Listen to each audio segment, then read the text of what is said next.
pokalbis internetu susirašinėja, sako, reikia susitikti, vyras ir panelė. Sako, kaip aš tave pažinsiu? Vyrukas rašo, taip aš būsiu su juoda striuke, mėlyni džinsai, mano ūgis 1,85 m, svoris 84. O kaip tu atrodysi? Nu, aš būsiu su rudu paltuku, su svarstyklėmis ir su ruletė. Geriausia dirbti pas šikštų vadovą, nes šikštus moka 2 kartus. Žodžiu, kalėjimas, nu tokių jau pagerintų, į kamerą atveda 3 visus. Aiškinasi, reiškia, kas kiek sėdės. Nu, sako, kiek tu? Nu, aš 7. Tu? Nu, 10. Kiek tu? Nu, aš 13 metų.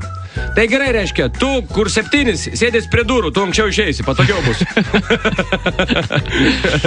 Ateina Mikė Pukotukas pas Knisliuką ir sako, pas mane už nugaros stiklainis medaus. Jeigu atspėsi Knisliuk, kurio rankoj, suvalgysim, jeigu neatspėsi, sudaužysim. Gal kairiai? Galvok, Knisliuk, galvok. Taip. Pasirodo, kad merginai, moteriai norint paslėpti savo veidą arba nuslėpti savo veidą, visai nėra prasmės galvoti apie, tarkim, musulmoniškus apdarus, apie burkas ar dar kažką. Tiesiog užtenka užsivilkti žiauriai trumpą sijoną. Nu taip, į makiažą nieks dėmesio nemekreipia. Kiek yra sukurta anekdotų apie Lietuvos futbolo rinktinę? Ne vieno. Viską, ką žmonės kalba, grina teisybė.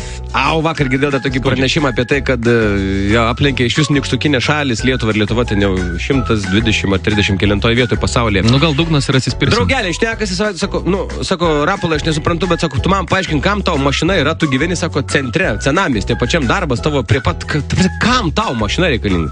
Nu kaip tai, kam, sako? Nu tai pavyzdžiui, pažiūrėk, kiek aš praeitą savaitę darbų padariau. Aš, reiškia, su mašina nulėkiau, reiškia, technikai neprasivariau. Nu. Žieminės padangas važiavau ištrink, nusipirkau. Ploviau, buvau plovykloj nulėkęs. Nulėkiau į draudimo kompaniją, apsidraudžiau. Ką dar? Bamperį reikėjo padažyti, suprant. Nu tai aš be mašinos ne vieno tų darbų nebūčiau padaręs. Nu jau, logiška. Ar turi dar ką nors?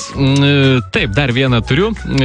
Ar žinote, kodėl Kalėdų senelis ištisus metus yra laimingas? Nes jis žino, kur gyvena blogos mergaitės. Ir greitai jos pradės rašyti laiškus. Ačiū Jums už pagalbą, draugeliai.